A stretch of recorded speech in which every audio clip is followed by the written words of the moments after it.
तुम्ही कधी मिक्सरच्या भांड्यामध्ये सोयाबीन आणि त्यावरती रवा घालून पाहिलंय का? नसेल पाहिलं तर व्हिडिओ संपूर्ण पहा. हाय हॅलो नमस्ते, मी स्वाती सांडभोर या यूट्यूब चॅनलवर तुम्हा सगळ्यांचं अगदी मनापासून स्वागत करते. तर इथे पहा, मी एक वाटी भरून सोयाबीन घेतलेलं आहे. हे सोयाबीन मी भिजवून घेतलेलं आहे. तर सोयाबीन भिजल्यानंतर आपल्याला एका मिक्सरच्या भांड्यामध्ये घ्यायचं आहे. त्यानंतर अर्धी वाटी त्यामध्ये आपल्याला बारीक रवा घालायचा आहे. जाड रवा वापरला तरी या ठिकाणी चालणार आहे. तर एक वाटी सोयाबीन, त्यासाठी आपल्याला अर्धी वाटी रवा घालायचा आहे. त्यानंतर 7 ते 8 लसूण पाकळ्या, थोडंसं आलं आणि त्यामध्ये आपल्याला मिरच्या घालायच्या आहेत. इथे मी 4 मिरच्या वापरलेल्या आहेत. तिखट तुम्ही तुमच्या आवडीनुसार कमी जास्त करू शकता. त्यानंतर आपल्याला हे मिक्सरला फिरून घ्यायचं आहे. खूप जास्त बारीकसुद्धा नाही, अगदी थोडंसं आपल्याला जाडसर या ठिकाणी वाटून घ्यायचं आहे. त्यानंतर इथे मी एक पसरट आकाराचं भांडं घेतलेलं आहे. त्यामध्ये आपण जे वाटलेलं सोयाबीन काढून घेणार आहोत. आज आपण सोयाबीनपासून आणि रव्यापासून अगदी अप्रतिम रेसिपी पाहणार आहोत. तर व्हिडिओ कुठेसुद्धा स्किप न करता संपूर्ण व्हिडिओ पहा. तर इथे पाहू शकता तुम्ही, मी एका पसरट भांड्यामध्ये सगळं सोयाबीन घेतलेलं आहे. त्यानंतर त्यावरती मी एक मीडियम साईजचा कांदा उभा कट करून घेतला होता. तर आपल्याला कांदा घालायचा आहे आणि या ठिकाणी मी अर्धा टोमॅटो वापरलेला आहे. तुम्ही 1 टोमॅटोसुद्धा वापरू शकता. अर्धा टोमॅटो घातल्यानंतर त्यावरती आपल्याला कट केलेली कोथिंबीर घालायची आहे. 1 चमचा सब्जी मसाला घालायचा आहे. सब्जी मसाल्याच्या ऐवजी तुम्ही मिरे पावडरसुद्धा वापरू शकता. त्यानंतर आपल्याला अर्धा चमचा काश्मीरी मिरची पावडर घालायची आहे. अगदी पाव चमचा आपल्याला मिरची पावडर घालायची आहे. चवीनुसार मीठ घालायचं आहे. मीठ घातल्यानंतर आपल्याला 1 छोटा चमचा ओवा घालायचा आहे. थोडासा हातावर क्रश करून घालायचा. ओवा घातल्यानंतर पाव चमचा हिंग घालायचा आहे. हिंग घातल्यानंतर इथे मी छोटी वाटी गव्हाचं पीठ वापरलेलं आहे.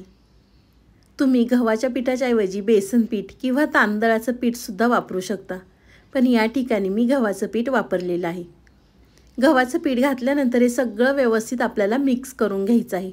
लगेच पाणी घालायचं नाही, थोडं थोडं पाणी घालून आपल्याला हे मिक्स करून घ्यायचं आहे. तुम्ही माझा व्हिडिओ इथपर्यंत पाहिलाच आहे आणि अजूनसुद्धा आपल्या चॅनलला सबस्क्राईब केलं नसेल ना, तर प्लीज एक सबस्क्राईब नक्कीच करा. तर इथे मी थोडं थोडं पाणी घालून अगदी छान व्यवस्थित मिक्स करून घेते. आज आपण सोयाबीनपासून मस्त अशी रेसिपी पाहणार आहोत. तुम्ही नाश्त्यासाठी किंवा मुलांच्या टिफिनसाठी अगदी झटपट करू शकता. तुम्ही यामध्ये तुम्हाला ज्या भाज्या आवडतील त्यासुद्धा घालू शकता. कोबी, गाजर किंवा सिमला मिरची, किंवा तुम्ही यामध्ये बटाटासुद्धा किसून घालू शकता. अगदी मस्त होते बरं काही. तर इथे मी सगळं व्यवस्थित मिक्स केल्यानंतर त्यामध्ये आपल्याला 1 चमचा दही घालायचं आहे. हे दही थोडंसं आंबट होतं म्हणून मी 1 चमचा दही वापरलेलं आहे. तुमचं दही जर खूप जास्त आंबट नसेल तर तुम्ही या ठिकाणी 2 चमचे दही वापरू शकता. दही घातलं त्यावरती आपल्याला थोडंसं पाणी घालायचं आहे आणि चमचा एका साईडला ठेवून देते आणि मस्त असं हाताने हे मी सगळं व्यवस्थित मिक्स करून घेते. खूप मुलांना सोयाबीन आवडत नाही, तर असं काहीतरी मुलांना आपण खाऊ घातलं तर मुलंसुद्धा खरंच आवडीने खातील आणि आपण नेमकं केले काय आणि कशापासून केले ते सुद्धा मुलांना समजणार नाही. इथे मला पीठ थोडंसं घट्ट वाटते म्हणून मी परत थोडंसं पाणी घालणार आहे आणि परत छान हे व्यवस्थित मिक्स करून घेणार आहे. तुम्ही माझ्या व्हिडिओला अजूनसुद्धा लाईक केलं नसेल ना, तर प्लीज एक लाईक करा. साईडचं बेल आयकॉनसुद्धा प्रेस करा, म्हणजे तुम्हाला माझे नवनवीन व्हिडिओ पाहायला मिळतील. तर इथे पाहू शकता तुम्ही, मी पीठ अगदी छान हे व्यवस्थित मिक्स करून घेतलेलं आहे. तर पीठ मिक्स करून झाल्यानंतर इथे मी एका साईडला तवा गरम करून घेतलेला आहे. तवा गरम झाला की त्यावरती आपल्याला थोडंसं तेल लावायचं आहे. तुम्ही तुपाचा किंवा बटरचा सुद्धा वापर करू शकता. तर तेल लावल्यानंतर त्यावरती आपल्याला आपण जे पीठ मिक्स करून घेतलेलं आहे ते आपल्याला तव्यावरती घालायचं आणि छान असं आपल्याला हाताने थापून घ्यायचं आहे. आज आपण सोयाबीनपासून छान असे थालीपीठ बनवणार आहोत. आहे की नाही एकदम वेगळी रेसिपी. नेहमीच सोयाबीनची भाजी किंवा तुम्ही काय काय सोयाबीनचं बनवता, पण ही रेसिपी कधी बनवली नसेल ना, तर एकदा नक्कीच बनवून पहा. तर थालीपीठ तव्यावर थापल्यानंतर त्यावरती आपल्याला झाकण ठेवायचं आहे आणि बारीक गॅसवर आपल्याला 3 मिनटे एका साईडनी भाजून घ्यायचं आहे. तर 3 मिनटं झाल्यानंतर तुम्ही पाहू शकता वरची बाजू अगदी कोरडी झालेली आहे. तर आपल्याला हे पलटी करून घ्यायचं आहे आणि दुसऱ्या साईडनी सुद्धा छान असं भाजून घ्यायचं आहे. तर मस्त आपली थालीपीठ तयार झालेली आहेत. मुलांनासुद्धा कळणार नाही की आपण सोयाबीनपासून काहीतरी वेगळं खातोय. अगदी छान होतात खरंच. तुम्ही केल्यानंतर मला कमेंट करून नक्कीच सांगा. पलटी केल्यानंतर आपल्याला थोडंसं तेल सोडायचं आहे आणि दुसरीसुद्धा साईड आपल्याला छान अशी खमंग भाजून घ्यायची आहे। तर इथे पाहू शकता तुम्ही दुसरीसुद्धा साईड छान अशी खमंग मी भाजून घेतलेली आहे। तो दोन्हीसुद्धा साईड आपल्या छान अशा खमंग भाजून घेतल्यानंतर आपण एका जाळीवरती थालीपीठ काढून घेणार आहोत। आणि अशाच पद्धतीने इथे मी तुम्हाला दुसरंसुद्धा करून दाखवणार आहे।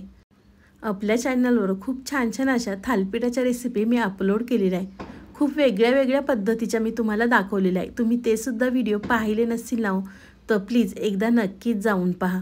तर इथे पाहू शकता तुम्ही दुसरंसुद्धा थालीपीठ मी थापून घेतलेलं आहे। दुसरंसुद्धा थालीपीठ थापल्यानंतर आपल्याला त्यावरती झाकण ठेवायचं आहे आणि दोन्ही साईडने सुद्धा आपल्याला हे थालीपीठ भाजून घ्यायचं आहे। अगदी वेगळ्या पद्धतीचे खायला लागतात आणि खूप छान चवीचे होतात बरं का। तर झाकण ठेवल्यानंतर आपली एक साईड भाजून घेतल्यानंतर पलटी करून आपल्याला दुसरीसुद्धा साईड भाजून घ्यायची आहे। तर त्यावरती मी थोडंसं तेल सोडते आणि दुसरीसुद्धा साईड छान असं भाजून घेते। तुम्ही पाहू शकता रंगसुद्धा थालीपीठांना खूप सुंदर आलेला आहे। हे थालीपीठ भाजताना ना गॅस आपल्याला मीडियमच ठेवायचा आहे, खूप जास्त फास्ट गॅसवर भाजू नका। तर इथे पाहू शकता दुसरंसुद्धा थालीपीठ छान असं भाजलेलं आहे।